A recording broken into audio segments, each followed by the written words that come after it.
Hello everyone. In a previous video, we have studied about asexual reproduction. We have learned about fission, fragmentation and regeneration. And today we will learn about budding, spore formation and vegetative propagation in plants. So first of all, we will learn about budding. Budding, it is a type of asexual reproduction in which an outer growth called bud is formed on the parent body. देखिए budding asexual reproduction है जिसमें जो parent organism है उसकी body में एक outer growth form होती है जिसको हम बोलते हैं bud and this bud grows and develops the parental characters and then generally separates from the parent body.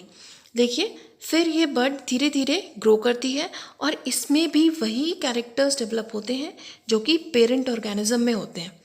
और फिर जब ये पूरी तरीके से बड मैच्योर हो जाती है, डेवलप हो जाती है, तो जनरली ये सेपरेट हो जाती है, डिटैच हो जाती है from the parent body. And budding it is found in hydra and yeast. And here you can see the diagram of hydra in which budding process is going on. And first of all, what happens? A small multicellular outer growth called bud is formed on the parent hydra. देखिए hydra एक multi cellular organism है, तो सबसे पहले इसकी body में एक multi cellular outer growth जिसको हम बड बोलते हैं ये फॉर्म होती है. बड इलोंगेट्स, डेवलप्स माउथ एंड टेंटिकल्स, और वो बड ग्रो करती है और उसमें माउथ और टेंटिकल्स फॉर्म होते हैं. When fully formed, the bud separates from the parent hydra and becomes an independent organism. और जब वो बड पूरी तरीके से मैच्योर हो जाती है तो वो पेरेंट हाइड्रा से डिटैच हो जाती है, उससे अलग हो जाती है और एक इंडिपेंडेंट ऑर्गेनिज्म फॉर्म करती है. And budding it is also found in yeast. Yeast it is a unicellular fungus widely used in brewing and baking industry. देखिए यीस्ट जो है यूनिसेल्युलर ऑर्गेनिज्म है, यूनिसेल्युलर फंगस है जो कि बेकिंग इंडस्ट्री में यूज़ होता है. So during the process a bud appears outside the cell wall and the nucleus of the parent yeast divide into two. देखिए सबसे पहले उसकी सेल वॉल में एक बड अपीयर होती है और फिर जो पेरेंट यीस्ट है उसका न्यूक्लियस दो पार्ट्स में डिवाइड होता है and one of them moves into the bud, और उनमें से एक न्यूक्लियस बड में चले जाता है. And the bud ultimately separates from the parent cell to form a new daughter yeast. और फिर जो न्यूली फॉर्म्ड बड है ये पेरेंट सेल से, पेरेंट यीस्ट से अलग हो जाती है और एक नई डॉटर यीस्ट फॉर्म करती है. And sometimes budding occurs so rapidly that the daughter cell starts budding even before being separated from the parent cell. और कई बार क्या होती है, बडिंग इतनी जल्दी होती है, इतनी तेज़ी से होती है, इतनी रैपिडली होती है कि जो डॉटर सेल्स फॉर्म होती हैं उनमें ही बडिंग हो जाती है और बिना डिटैच हुए, तो ये एक चेन फॉर्म करते हैं. तो this is budding in hydra and yeast. Now next topic is spore formation. In fungi like Rhizopus, which is also called bread mold, thread-like structures develop on the bread, and these thread-like structures called hyphae. देखिए जो Rhizopus है जिसको हम bread mould भी बोलते हैं, जैसे कई बार हम ब्रेड को रख देते हैं और वो पुरानी हो जाती है तो उसमें आप देखिएगा थोड़े कॉटन जैसे स्ट्रक्चर डेवलप होते हैं, धागे जैसे स्ट्रक्चर, तो उनको बोलते हैं hyphae. Thread-like structures are called hyphae, and hyphae bear at their terminal ends black blobs called sporangia. और hyphae के जो टर्मिनल एंड्स हैं, एक सिरे पे आप देखिए छोटे छोटे ब्लैक कलर के गोल स्ट्रक्चर फॉर्म होते हैं जिनको हम बोलते हैं sporangia. And each sporangium contains numerous dark coloured spores. और हर एक स्पोरेंजियम में बहुत सारे डार्क कलर के स्पोर्स होते हैं. And when sporangial wall ruptures the spores are liberated. और जब स्पोरेंजियल वॉल रप्चर हो जाती है, ब्रेक हो जाती है, तो स्पोर्स हवा में फैल जाते हैं. And the spores are covered by thick wall that protect them. और जो स्पोर्स होते हैं ये एक थिक वॉल से प्रोटेक्टेड रहते हैं until they come in contact with some moist surface. और जब तक कि वो किसी मॉइस्ट सरफेस के कॉन्टैक्ट में ना आए. They grow into a new Rhizopus individual. और हर एक स्पोर एक नया राइजोपस इंडिविजुअल फॉर्म करता है. स्पोर फॉर्मेशन जो कि फंगस जैसे राइजोपस, पेनिसिलियम और म्यूकर में होती है, तो इसमें क्या होता है, थ्रेड लाइक स्ट्रक्चर जिनको हम बोलते हैं हाइफी, ये फॉर्म होते हैं और हर एक हाइफी के सिरे में छोटी गोल स्ट्रक्चर होता है जिसको हम बोलते हैं स्पोरेंजिया, और हर एक स्पोरेंजिया में बहुत सारे स्पोर्स होते हैं, और जब स्पोरेंजियल वॉल रप्चर हो जाती है, ब्रेक हो जाती है, तो ये सारे स्पोर्स रिलीज हो जाते हैं एयर में, और ये स्पोर्स जो होते हैं एक थिक वॉल से कवर्ड रहते हैं जो कि उनको प्रोटेक्ट करती है, और जैसे ये स्पोर्स किसी मॉइस्ट सरफेस के कांटेक्ट में आते हैं ये एक नया राइजोपस इंडिविजुअल फॉर्म करते हैं. सो this is spore formation which is found in Rhizopus. Now next topic is vegetative propagation. Vegetative propagation is a form of asexual reproduction. ये भी asexual reproduction का ही पार्ट है और जिसमें plant body such as root, stem और leaf they develop into a new plant. जिसमें जैसे plant के parts, vegetative parts जैसे root, stem और leaves ये एक नया plant form करते हैं. And most of the ornamental plants what are? Like rose, coleus, lilies, tulip, ये सब ऑर्नामेंटल प्लांट्स है. Grasses, orchids, medicinal plants, horticulture plants कौन से होते हैं? जैसे मैंगोज है, गुआवा, ग्रेप्स, बनाना, ऑरेंजेस, ये सब हॉर्टिकल्चर प्लांट्स है. And plants of economic importance are grown by vegetative propagation. तो ये सब प्लांट्स वेजिटेटिव प्रोपिगेशन के थ्रू उगाए जाते हैं. अब देखिए vegetative propagation it is of two type, natural methods of vegetative propagation and artificial methods of vegetative propagation. So first of all we will learn about natural methods of vegetative propagation. Vegetative propagation by roots, इनमें सबसे पहले आता है vegetative propagation by roots. Roots of some plants like sweet potato, dahlia develop adventitious buds. When such roots are planted in the soil, new plants are produced. देखिए इनमें क्या होता है, जैसे स्वीट पोटैटो है, डेलिया है, इनमें एडवेंशियस बड्स फॉर्म होती है, इनकी रूट्स में एडवेंशियस बड्स फॉर्म होती हैं. And when such roots are planted in the soil, और जब इन रूट्स को लगाया जाता है तो एक नया प्लांट फॉर्म होता है. And the roots of guava plant also have buds. These buds can develop into guava plants. और जो गुआवा प्लांट्स की रूट्स में भी जो बड्स होती हैं उन रूट्स को अगर हम बोएंगे तो वो एक नया गुआवा प्लांट फॉर्म करती हैं. Now vegetative propagation by stem. In grasses stem grows along the surface of the soil and produces roots where it touches the ground. देखिए आपने देखा होगा जैसे ग्रासेस होती हैं इनमें जो स्टेम है वो सर्फेस के अलोंग ग्रो करता है, और जहाँ पर भी ये सॉइल से टच होता है वहाँ पर ये रूट्स फॉर्म करता है. Okay. Underground stems like potato, ginger, turmeric, they are also the source of vegetative propagations. इनमें क्या होता है? The eyes, which are called buds, present in potato and ginger में क्या होता है? Rhizomes. They give rise to aerial shoot under favorable condition. इन सब stems में क्या होता है? जैसे potato में potato tuber जिनको हम बोलते हैं eyes भी बोलते हैं, and ginger में rhizomes. तो ये जो हैं ये एक नया प्लांट फॉर्म करते हैं फेवरेबल कंडीशंस में. So this is vegetative propagation by stem. Now vegetative propagation by leaves. देखिए fleshy leaves of certain plants like bryophyllum and begonia. जो प्लांट्स जैसे ब्रायोफिलम है, बेगोनिया है, इनकी जो लीव्स होती है कैसी होती है? फ्लैशी होती है, थोड़ी सी थिक होती हैं. They bear adventitious buds and the notches present along the margin of their leaves. देखिए इन प्लांट्स में इनकी लीव्स के किनारे छोटी छोटी एडवेंशियस बड्स अराइज होती हैं, and these adventitious buds develops into plantlets under favourable conditions. और ये एडवेंशियस बड्स छोटे छोटे प्लांट्स फॉर्म करती हैं फेवरेबल कंडीशंस में. When they fall on the ground plantlets and buds develop into a new plant. और जब ये छोटी छोटी बड्स, छोटे छोटे प्लांटलेट्स, छोटे छोटे प्लांट्स जब ये ज़मीन में गिरते हैं, जैसे ही वो सॉइल के कांटेक्ट में आते हैं ये एक नया प्लांट फॉर्म करते हैं. सो this is vegetative propagation by leaves which occurs in bryophyllum and begonia. Now next topic is artificial methods of vegetative propagation.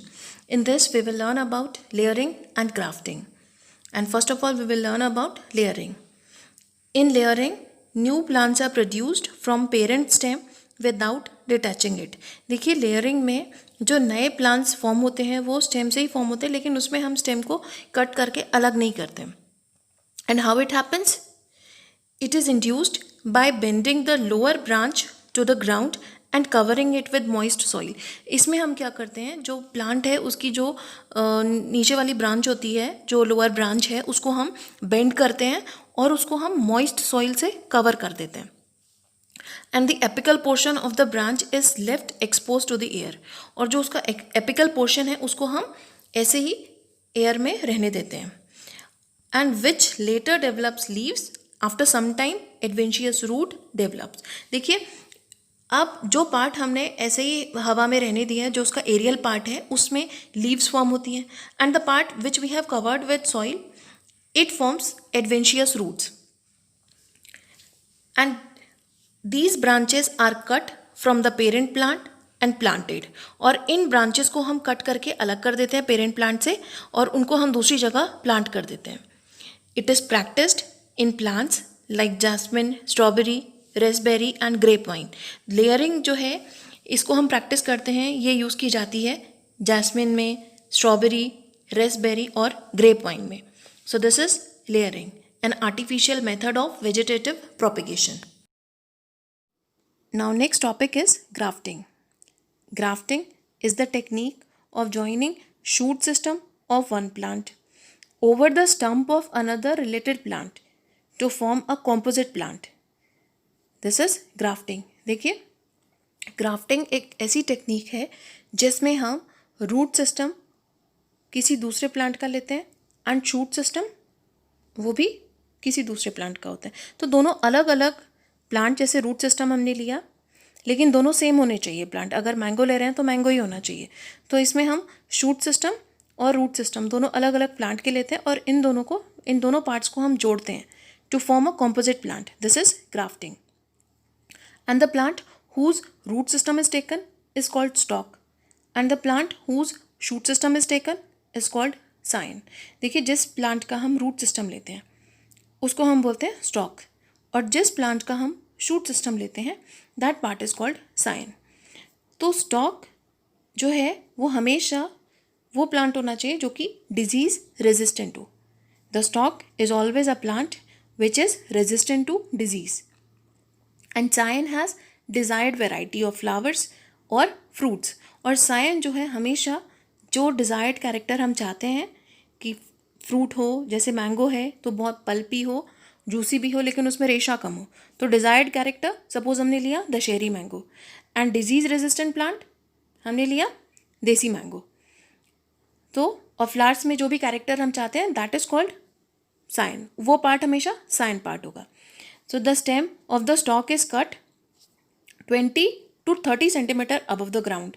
तो जो स्टेम रूट पार्ट का जो हम स्टॉक ले रहे हैं उसको 20 या 30 सेंटीमीटर ज़मीन से ऊपर हम उसको कट कर लेते हैं. And both stock and scion are bound firmly with the help of thread or rope and are covered with wax to avoid any infection. और फिर साइन और स्टॉक इन दोनों को फर्मली थ्रेड की हेल्प से बांध दिया जाता है या रोप की हेल्प से बांध देते हैं और फिर उस पार्ट को हम वैक्स से कवर कर देते हैं ताकि उसमें कोई इन्फेक्शन ना हो.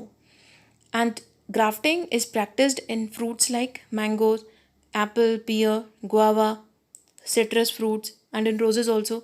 So this is the technique to obtain fruits and flowers of desired characters.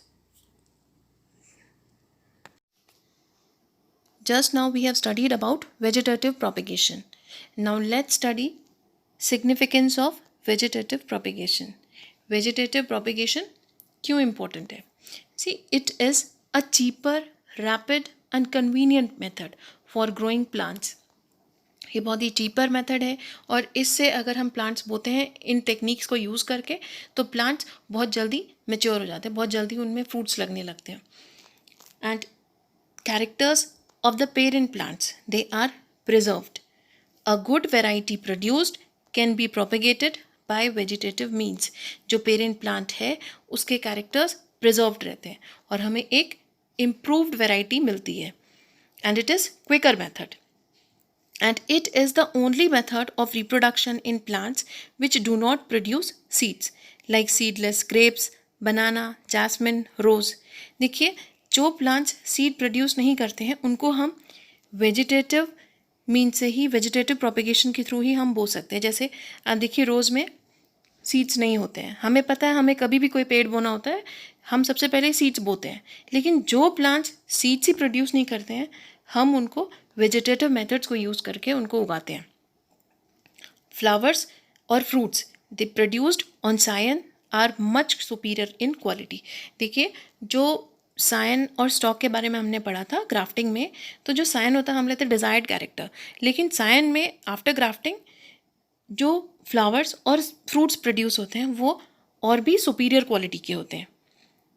जो डिज़ायर्ड कैरेक्टर लिया था उससे भी और अच्छी क्वालिटी हमको मिलती है. ग्राफ्टिंग है तो वेजिटेटिव प्रोपेगेशन से हमें इम्प्रूव वैरायटी के प्लांट्स मिलते हैं. कम समय में ज़्यादा हम प्लांट्स ग्रो कर सकते हैं और उनकी क्वालिटी भी अच्छी होती है, और ये बहुत चीपर मेथड है. Now let's study about tissue culture. This is a technique of propagating plants by culturing cells or tissues in a culture medium when vegetative propagation is not possible in a plant. Its bud, shoot apex or some other part is used. देखिए, जब किसी plant में vegetative propagation possible नहीं होता है तब हम tissue culture use करते हैं. और इस टेक्निक में हम क्या करते हैं, उस प्लांट का एक छोटा सा पीस, जैसे शूट अपेक्स का लेते हैं मेनली, जो ग्रोइंग पार्ट होते हैं, या फिर हमने उसका बड ले ली, छोटा सा स्मॉल पीस हम लेते हैं और उसको हम कल्चर करते हैं, उसको हम ग्रो करते हैं एक कल्चर मीडियम में. और वो मीडियम सॉइल नहीं होता है, उसमें न्यूट्रिएंट्स होते हैं, आर्टिफिशियल मीडियम होता है. So what we do, let's study. A bud or shoot apex is cultured in artificial medium. हम उस प्लांट की एक छोटी सी बड और या शूट अपेक्स हम लेते हैं, छोटा सा पीस, जिसको हम ग्रो करते हैं कल्चर मीडियम में. And soon its cells grow and divide rapidly to form a mass of cells or callus. और जल्दी वो सेल्स, उस बड की सेल्स ग्रो करती हैं, डिवाइड करती हैं बहुत तेज़ी से, और सेल्स का एक मास फॉर्म करती हैं. And this mass of cells is called callus. And now callus is transferred into nutrient medium containing hormones for growth and differentiation. और अब callus को हम ट्रांसफ़र कर देते हैं एक न्यूट्रिएंट मीडियम में जिसमें कि ग्रोथ हार्मोन्स होते हैं, जिससे कैलस जो है, जो मास ऑफ सेल्स है, बहुत तेज़ी से ग्रो करता है और उसकी सेल्स डिफ्रेंशिएट करती हैं, सेल्स डिवाइड होती हैं और उनमें चेंजेस आते हैं और वो अलग तरह की सेल्स फॉर्म करती हैं. And it forms miniature plants called plantlets. और फिर वो ग्रो करके, सेल्स ग्रो करके डिफ्रेंशिएट होके वो मिनिएचर प्लांटलेट्स फॉर्म करती है, मिनिएचर प्लांट्स फॉर्म करती है, जिनको हम प्लांटलेट्स बोलते हैं. And now these plantlets are then placed in the soil so that they can grow into mature plants. और फिर इन प्लांटलेट्स को हम ज़मीन में बो देते हैं, मिट्टी में बो देते हैं, और हर एक प्लांटलेट एक मैच्योर प्लांट फॉर्म करती है धीरे धीरे ग्रो करके.